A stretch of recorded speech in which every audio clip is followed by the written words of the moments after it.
What up guys, Gozen here for AnimeUproar, and I don't know what it is, but I have always loved a good revenge story. I guess there's something to be said about the bad guy getting what's coming to him. They get their just desserts and it's oh so sweet. When I think about revenge, I think of Inigo Montoya from The Princess Bride getting revenge on the six-fingered Count. As an 11-year-old kid, he witnesses the Count kill his father, who had just spent a year making a beautiful sword for the noble. He challenges the Count to a duel but quickly gets disarmed. He has to face his own powerlessness. He can't get revenge right away, so he devotes himself to becoming stronger. He dedicates his life to training and becoming a great swordsman, so that he can get his revenge, and eventually, at the age of 35, he gets his chance. As he practiced many times, he tells his father's killer, "Hello, my name is Inigo Montoya. You killed my father. Prepare to die." The years of training and preparing for this one moment have paid off. Even though he's injured, he gets the upper hand against the Count, and then Inigo tells the Count to offer him money, power, and anything else he asks for. The Count is begging to be spared. He agrees to give him everything he wants and more. Then, after asking him to make the offers, Inigo stabs him and tells him that he wants his father back. And so ends my favorite part of the entire movie, even though Inigo is just a side character. The revenge he planned for his entire life finally came to fruition. His father can rest easy, and the Count has been punished for his crimes. Anime, like other works of fiction, is full of similar moments of revenge that are, when done right, deeply moving and satisfying. In this video, we're going to be looking at some of my favorite revenge moments in anime.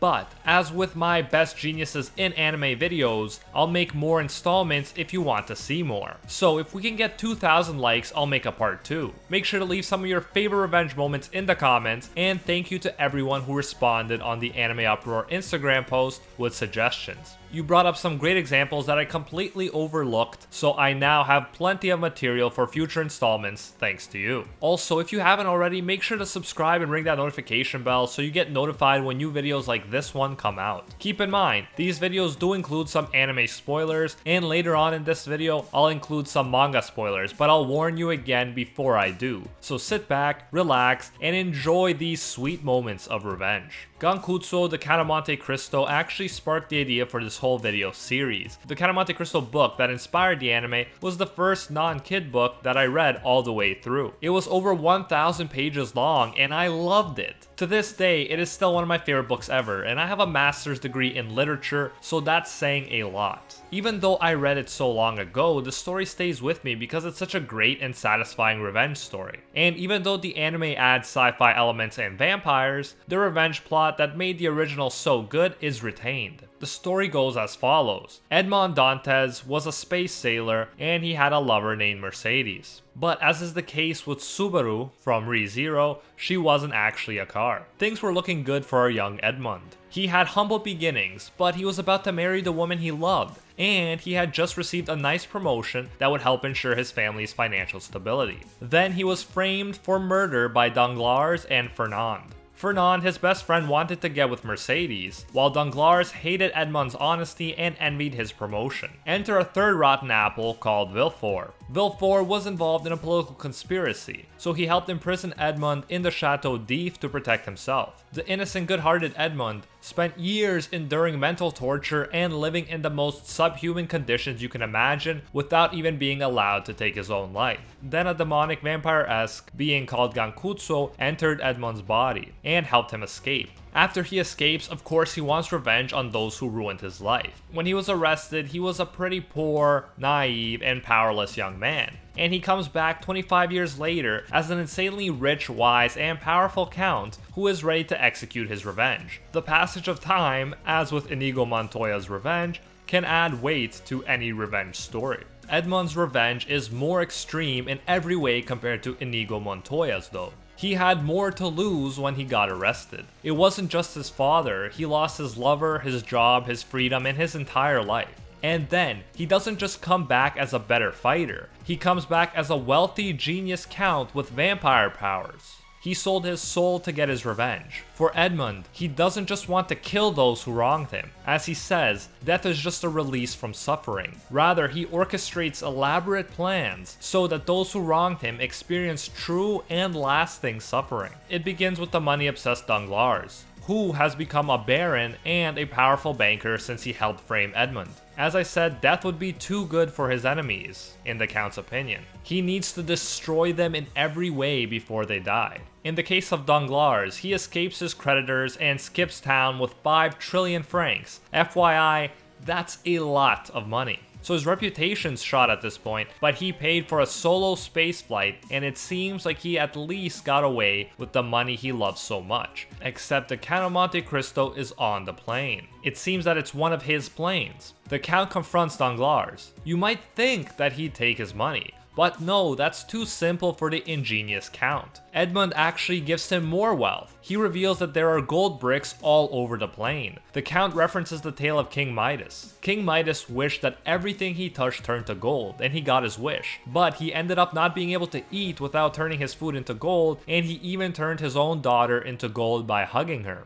His wish turned out to be a curse. The tale is a warning against greed and against becoming a slave to our desires. The Count uses this tale as inspiration for his revenge. He leaves Danglars, the rich, money-obsessed banker, with more wealth than he ever could have imagined having. However, Danglars can't use the gold for anything, since he's been condemned to travel through space alone until he dies, with nothing to soothe him but his now useless wealth. In such circumstances, you come to see just how utterly valueless wealth is, when it can't be traded for anything. This scene reminds us that wealth is just a tool, and should never become an end goal in and of itself. Then there's the Count's revenge against Villefort. Crown Prosecutor Villefort is less concerned with money and more concerned with reputation. As a Crown Prosecutor, he wants to maintain the image of a just, righteous man at all costs. In the past, he had an affair and a baby came from it. He cared so much about the opinions of others that he would rather bury his own baby son alive in a box than have news of the affair spread. Unbeknownst to Villefort though, his son named Benedetto was actually rescued and survived. The Count orchestrates it so that during Villefort's trial, where he is being accused of poisoning and attempted murder, the truth about his affair and his son comes out. Benedetto shows up, reveals the truth to everyone, including the fact that Villefort buried him alive. Even the box he used for the burial makes its way to the courtroom. Then, after Villefort's reputation, the most important thing to him, is utterly destroyed, his own son stabs him with a poisonous blade that makes Villefort go crazy. He begins acting like a raving lunatic with no sense of propriety. Thus, the man who was so obsessed with his reputation becomes the man with the worst reputation of all. The Count gets bonus points for making the courtroom the setting of Villefort's downfall, because that is exactly where he exercised his power over his powerless victims. Lastly, there's Fernand, the best friend who betrayed Edmund and stole his wife-to-be. The revenge on Fernand is not complete, but the Count nevertheless gets Fernand to say that the Count took everything from him. A deeply ironic line coming from this backstabbing best friend.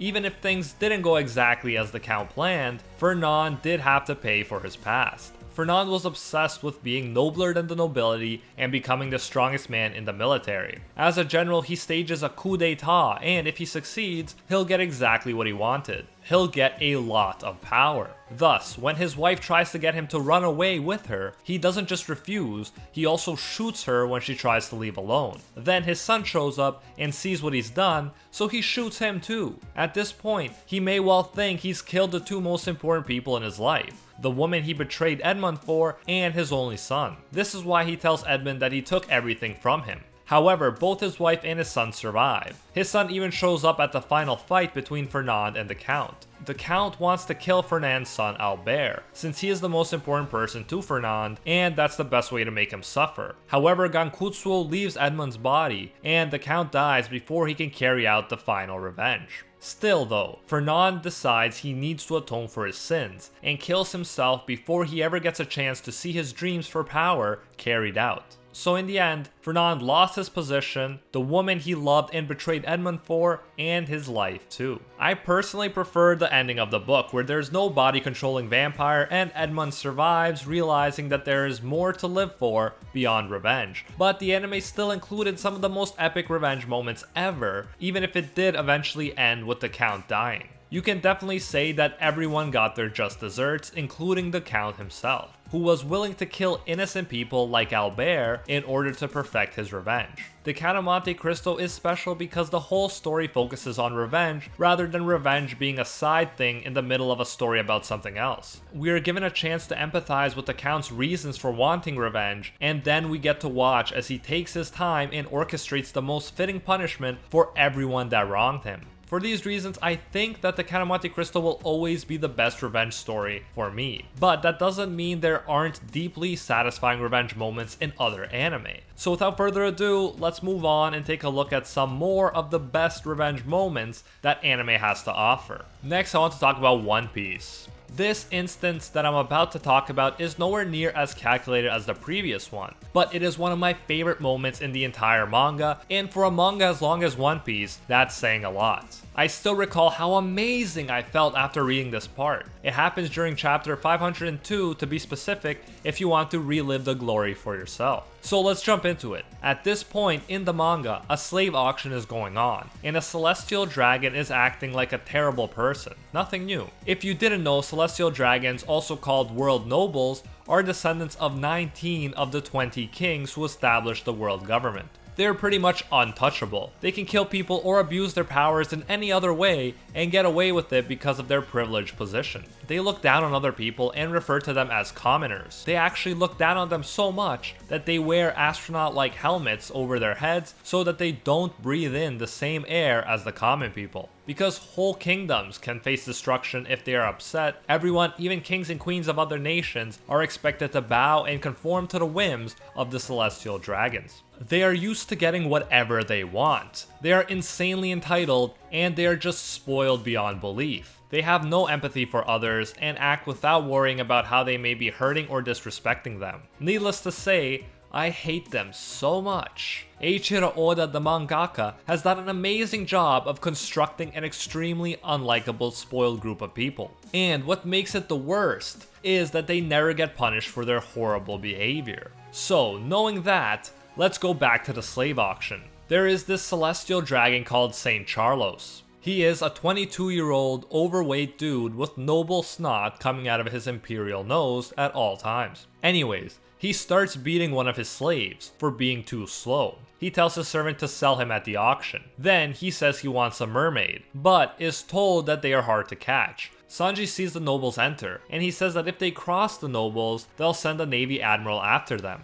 And the reader knows by now how dangerous and strong those guys can be. In fact, in an interview, Oda said that Admiral Akainu is so strong that if he became the protagonist, he could end the One Piece series within a year. In other words, Akainu finding the One Piece treasure and becoming the Pirate King would be pretty simple for him if he wanted to do it. For this reason, although no one really likes celestial dragons, everyone, even infamous pirates, are on their best behavior around them. After a captured pirate bites off his own tongue rather than being bought as a slave, Kami the mermaid is finally brought out. Our team plans to buy her freedom with 200 million berries. But Charlos is not about to let a potential mermaid slave escape. He starts out with a whopping bid of 500 million berries, more than double what Nami had to spend. Hachi, our former antagonist turned octopus friend, starts to consider using force in order to rescue Kami. Captain Kidd, a powerful worst generation pirate, simply laughs and says, and I quote, "That's how the world works. What a farce. Let's go." Then, Luffy breaks into the building. Luffy quickly starts running to Kami in order to save her, while Hachi tries to stop him. Hachi is giving Luffy all of these reasons they can't go rescue her, like she's wearing an explosive collar and the celestial dragons are here. Unlike everyone else though, Luffy doesn't care and tells them that Kami isn't something they can sell. During these events, people notice that Hachi is a fishman, and they're disgusted because fish racism is common on this island. In the middle of all this, while people are trying to stop Luffy, Charlos shoots Hachi. Suddenly, Luffy has a serious expression on his face, and as we all know, when Luffy has a serious expression on his face, something's about to go down. While Charlos is celebrating having caught a free octopus, Luffy starts walking towards him. Hachi grabs Luffy's arm and tries to stop him. Hachi says it's his own fault and he reminds Luffy that he promised not to cross the celestial dragons. Hachi starts to cry. There's a very emotional moment going on, while Charlos wants his shot octopus to stop chattering after getting shot. Charlos says that Hachi is annoying him. Luffy then continues walking towards the Celestial. Again, people warn him. They tell him he'll never get away with it. They don't know what he could be thinking. They can't believe that he's serious. And that's when the goosebump inducing incident happens. Luffy ignores everything that people are telling him to do, he ignores everything that's expected of him, and he gives Charlos the greatest single punch to the face in all of anime. Not only is Charlos now helmetless, and thus breathing in commoner air, he's also knocked out and bleeding. What I love about this moment is that Charlos never expected to pay for his awful behavior. All celestial dragons have this feeling that they are untouchable. They feel like they can do anything and completely get away with it. As we saw, most people, including pirates, do feel like they have to step aside and let the nobles get away with whatever they want to do. However, not Luffy. Luffy's punch is a revenge punch. It's a symbolic punch to the face of all celestial dragons. Luffy just let the world know that even celestial dragons aren't untouchable. Even they will get their just desserts if they continue to act in a terrible manner. While everyone tiptoes around celestial dragons, Luffy just straight up knocked one out. This moment also speaks volumes about Luffy as a character. He acts freely without needing permission from anyone. He is not bound by the fears and rules of society. He has his own moral compass and principles, and no matter the punishment, he will do the right thing. In my opinion, this is one of the greatest moments in anime, and in large part, it is because Oda built up the power-abusing, overconfident celestial dragons so well over the course of the story that a single impromptu punch in the face has as much impact as a well-planned out and executed plan that is meticulously carried out over the course of many years. Lastly, let's talk about Demon Slayer, one of my favorite anime and manga series right now. There are actually multiple instances of great revenge moments, but I want to focus on a specific one in this video. It has not been animated yet, so if you want to avoid all manga spoilers, I suggest you click off the video right now. When I read the part that I'm about to mention, it was so good that I knew I had to incorporate it into a video, and this is the perfect video for it. Now, fellow manga fans and anime fans who realize that getting spoiled is not a big deal, let's start approaching the Insect Girl's finest hour. But in order to fully appreciate the significance of this revenge moment, we have to look at the past first. Shinobu Kocho had an older biological sister named Kanae and a younger adoptive sister named Kanao Tsuyuri. Long story short, Shinobu never had a good time with demons. First, demons slaughtered her parents in front of her and her older sister. They were saved by the rock pillar Gyomei Himejima. Then, because of the pain and suffering they experienced because of demons, they both decided to become demon slayers so that they could protect each other and other people as well. They didn't want what happened to them to happen to other humans. It was only later that Kanae purchased a slave girl named Tsuyuri and brought her to the butterfly estate. Kanae was the flower pillar, and she eventually ran into Upper Moon 2 Doma. She received mortal wounds, but the sun was coming up, so Doma had to flee before he could eat her. Shinobu has a conversation with her dying sister. Kanae tries to get her sister to quit the Demon Slayer Corps and live out a normal, safe life. But Shinobu will never be able to do that. She decides at this point that the rest of her life will be dedicated to getting revenge on her sister's killer. Kanae passes away, but not before telling Shinobu about the demon that killed her. So after losing her parents and her old life to demons, she trained with her sister so something like that would never happen again. Nevertheless, a demon showed up and killed the last remaining member of her original family and the most important person in Shinobu's life. Knowing this, it is no surprise that Shinobu doesn't like demons, especially this demon who killed her sister. With all this stuff in mind, it is no surprise that the chapter in which Shinobu finally finds the demon that matches her sister's description is called Revenge.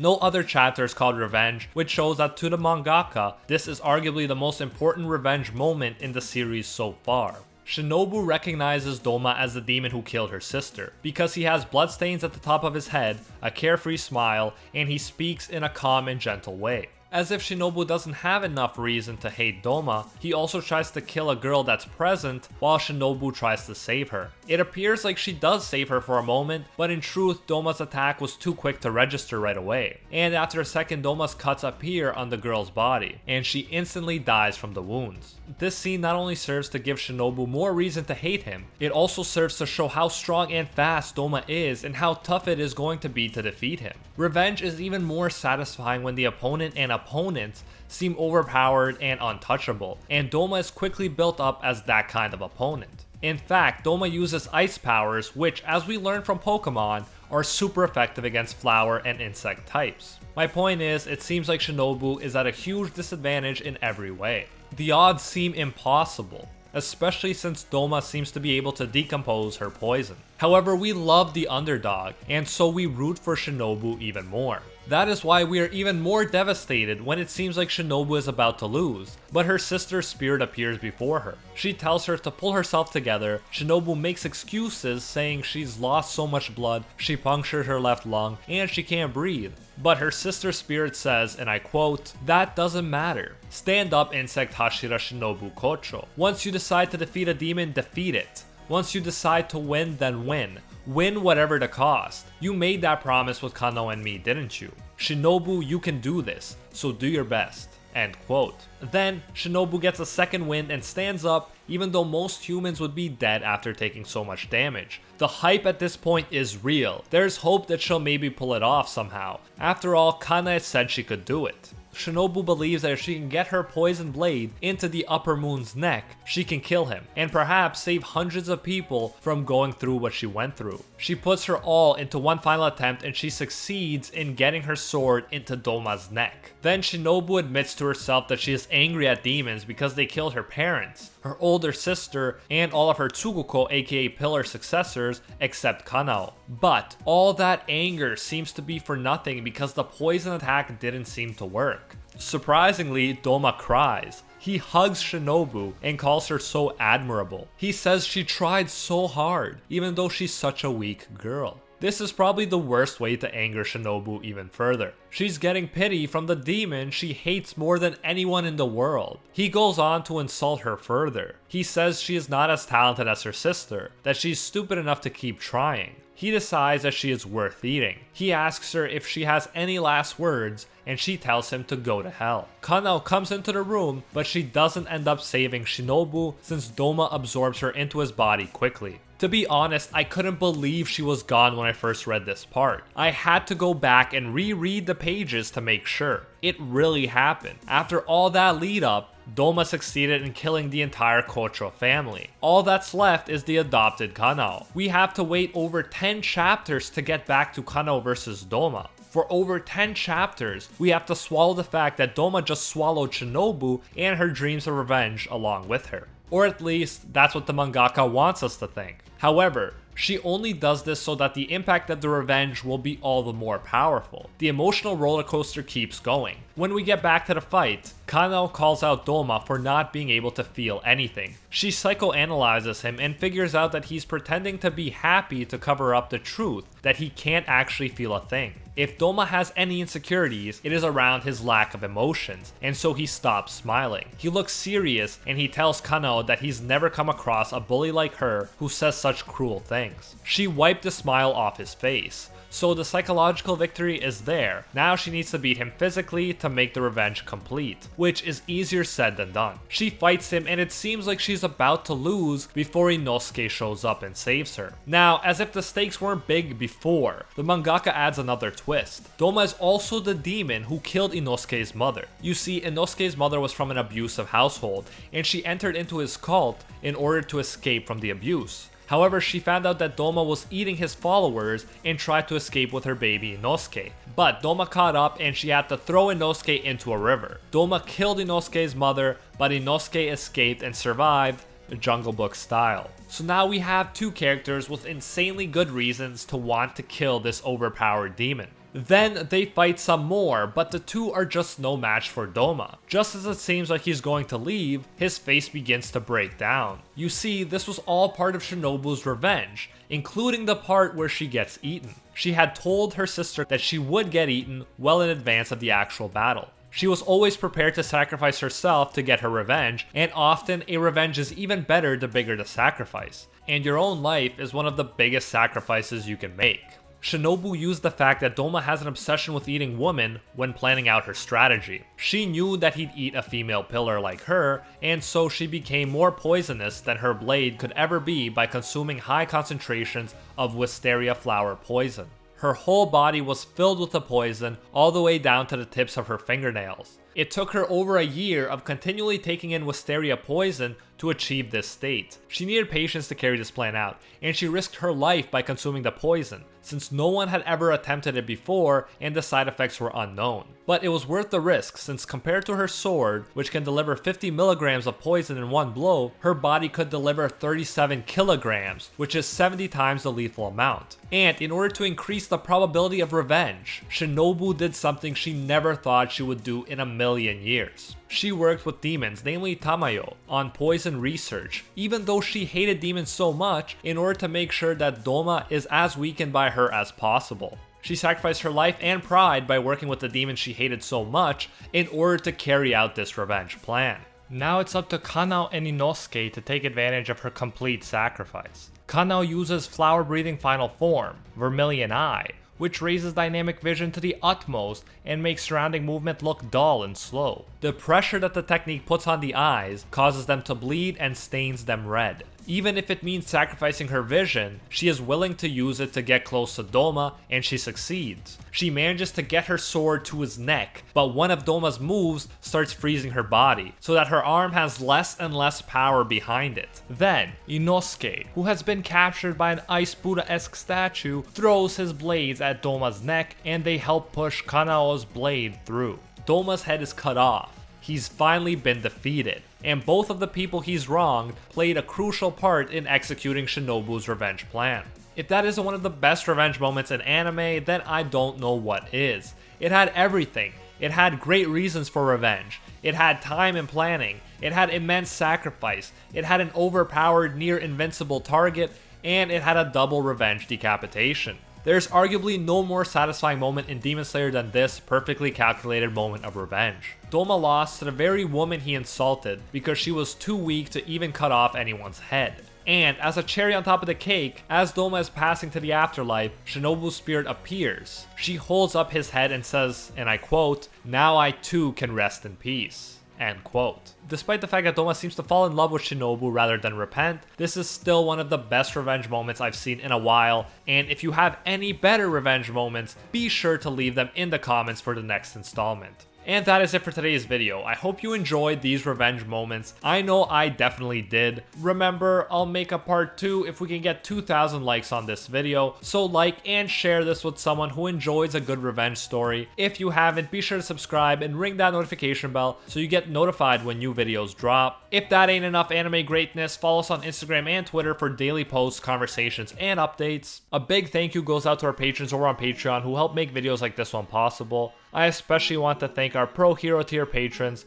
the one and only Gilgamesh, Nothing But a Fan, Jason Wilson, King Zeldris, Angel Cruz, Steelers, and Pablo, and are the 1 tier patrons, the ones who stand atop all clans, Baby Ray, A17 FFDP, Steven Ingrata, Alola Anatem, Matty Mac 239, Makoto Kun, Keelan, and El Rico Dames.